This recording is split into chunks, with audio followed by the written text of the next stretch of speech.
บอนนี่หันคนฮู้จักหน่อยข่อยเว้าได้เลยว่าเป็นบอนแคมปิงลับมื้อนี้พวกข่อย2คนก็มาแคมปิงอยู่นี่เป็นครั้งแรกของพวกข่อยคือกัน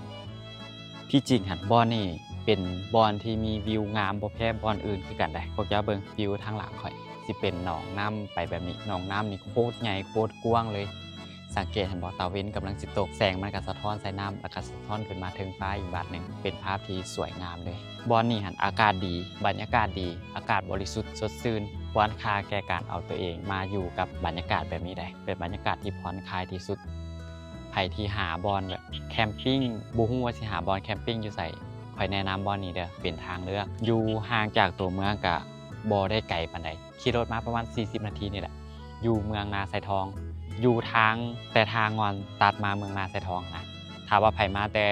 ทางนาไซทองก็ก่อนสิฮอดปั๊มน้ำมันปตทมันสิมีฮอมเข้าตัวที่มันตัดไปทางงอนขี่เข้ามาแล้วเห็นป้ายบ้านนาบอกก็ขี่เข้ามา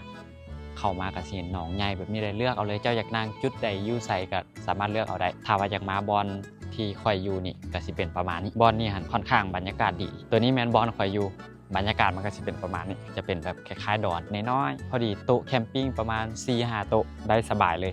เสียดายที่โบมีเงือขี่ไปกลางคันมีเงือขี่ไปกลางถ่ายรูปแห้งน้ำเลย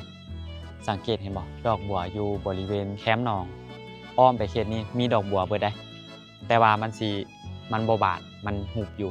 ตอนเช้านี่คือสิสายหมอกคือสิปกคลุม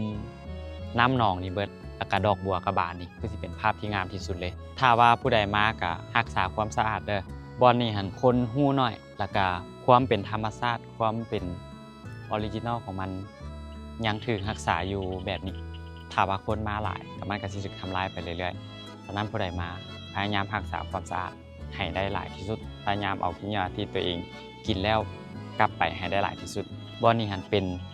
บ่แม่นเพียงแต่ให้ความสวยงามเท่านั้นยังเป็นบ่อนที่อยู่อาศัยของสัตว์แล้วก็เป็นบ่อนทำมาหากินของสัตว์พร้อมเดียวกันนั้นก็ยังเป็นบ่อนทำมาหากินของประชาชนเขตนี้นำบ่ฮู้ว่ากล้องสิเห็นบ่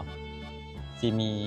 ชาวบ้านเขตนี้แหละเขาเจ้าก็มาทำมาหากินมาใส่มองหาปูหาปลาอยู่บริเวณเขตนี้หนองบ่อนนี่สามารถที่จะพัฒนาไปได้หลายกว่าการเป็นบ่อนทำมาหากินยังเป็นบ่อนท่องเที่ยวยังเป็นบ่อนที่พักผ่อนย้อนอารมณ์ในมื้อพักมื้อพรให้กับหลายๆคนได้ที่จริงธรรมชาติแบบนี้เฮาก็บ่ได้ไปหาอยู่ไสไกลมันอยู่อ้อมตัวเฮาเพียงแต่ว่าเฮาสิเบิ่งเห็นความงามของมันบ่เฮาสิให้ความสำคัญของมันเพียงพอบ่แนะนำเด้อถ้าว่าไผอยากหาบ่อนแคมปิ้งดีๆจักบ่อนแนะนำเลยบ่อนนี้ถ้าไผบ่ฮู้เดี๋ยวค่อยปักหมุดโลเคชั่นให้เจ้าสามารถมาตามโลเคชั่นได้สบายเลยรถจักรรถใหญ่รถหยังมาได้เบิดเลยเด้อ